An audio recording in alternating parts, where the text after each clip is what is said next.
we are going to start seeing fewer winners. And you can really see this happening in real time. Games right now, they look better, they run smoother, but none of them actually win. And it's not that they're bad.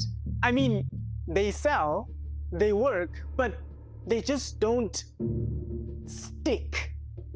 So as a result, what do? We blame AI, we blame DLSS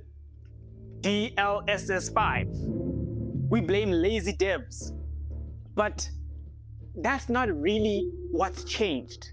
That's not getting to the crux of the matter. Because the funny thing is, the gaming industry has not forgotten how to make great games.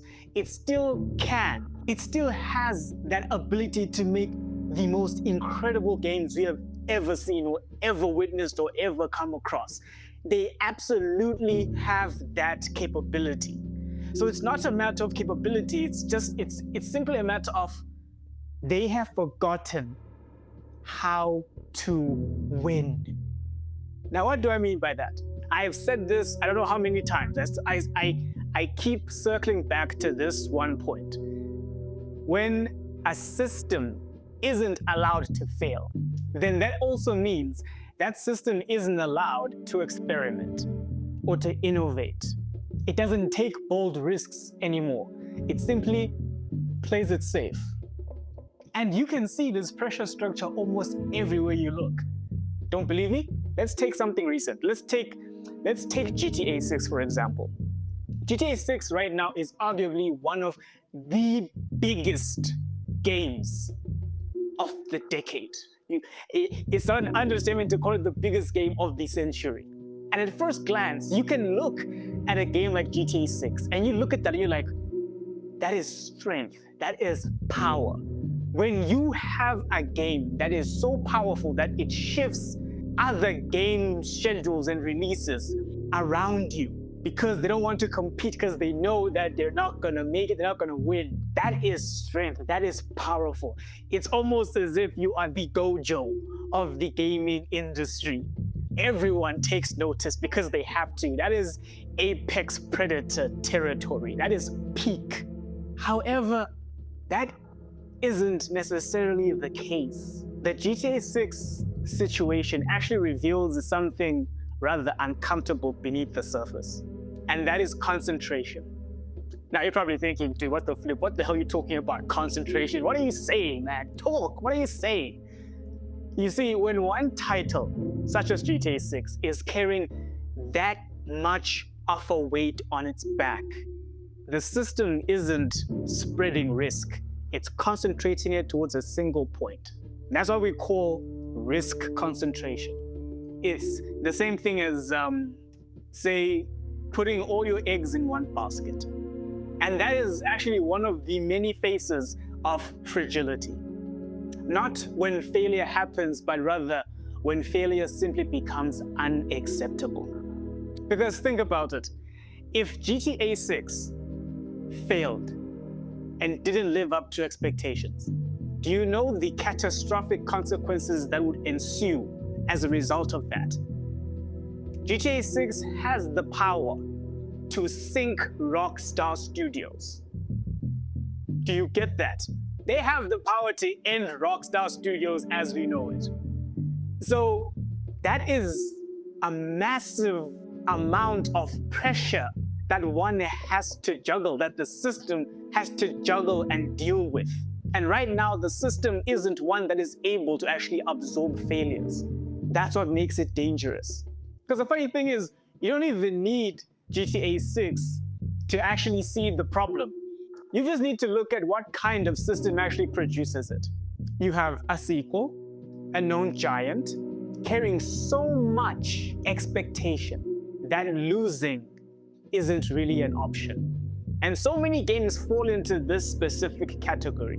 And when systems start operating according to that MO, you can rest assured that you're not going to be getting any bolder bets in the future. What's going to happen, you're going to get fewer and fewer bets. That's why it's not really about whether GTA 6 will fail or not. Most likely, it definitely will succeed. But that's not the point here.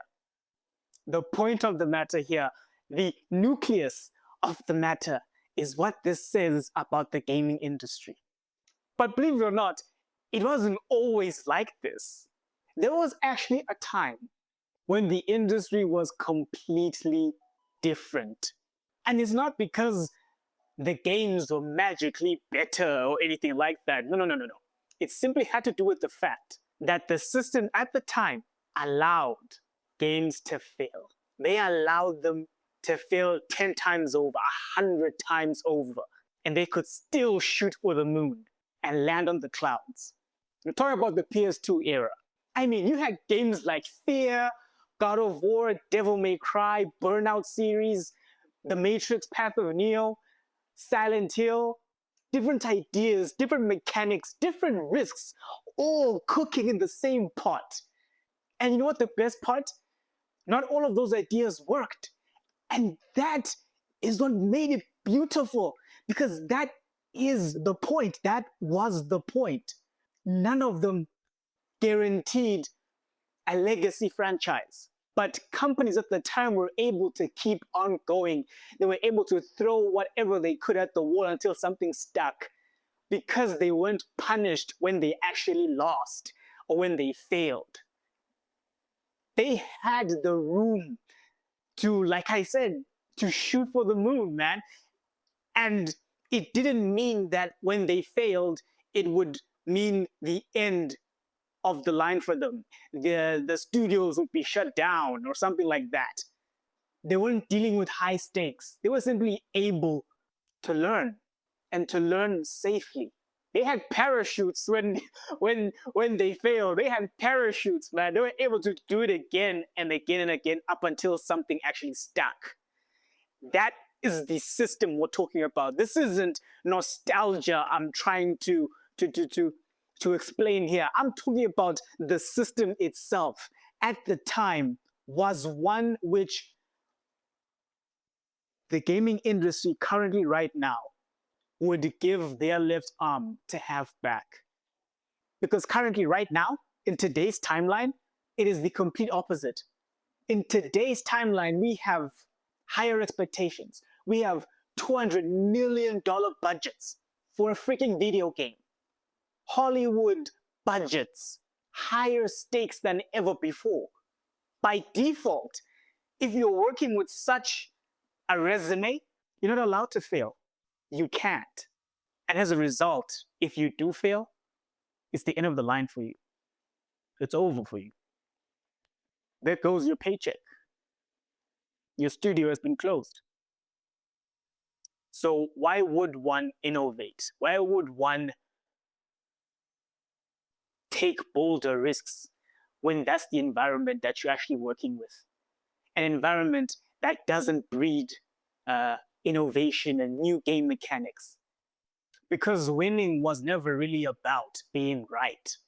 It was simply about being exposed to the upside. But that's not what the industry is actually optimizing for nowadays. Sadly, it isn't maximizing the upside. It's doing everything in its power to minimize the downside.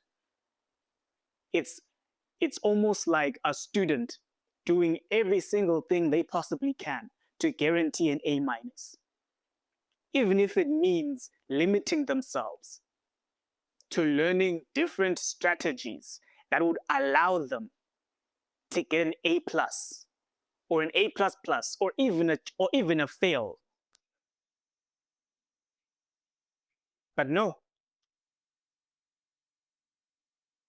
A-. And unfortunately, this is where AI comes in as well. AI isn't creating the problem, it's simply there to help the system cope with it.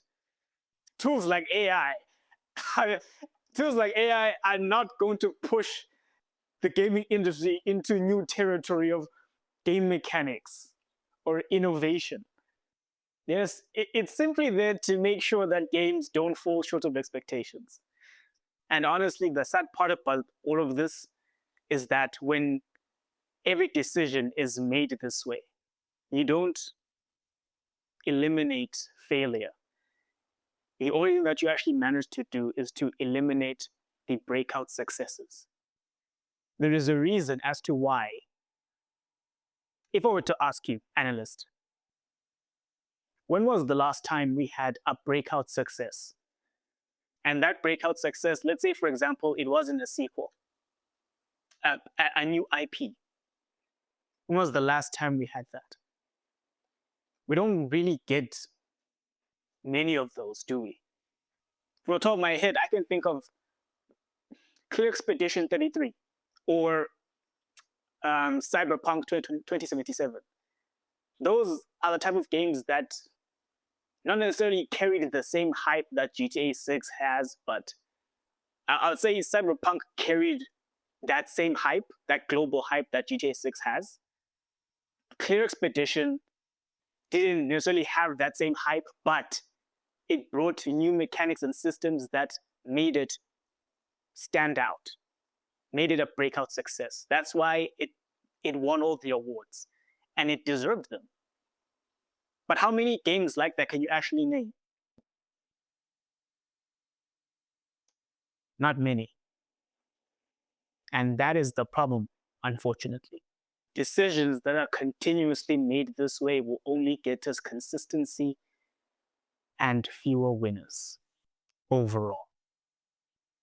And it goes without saying that once the system has actually forgotten how to win, it won't just lose creativity. Believe it or not, it will lose something else entirely.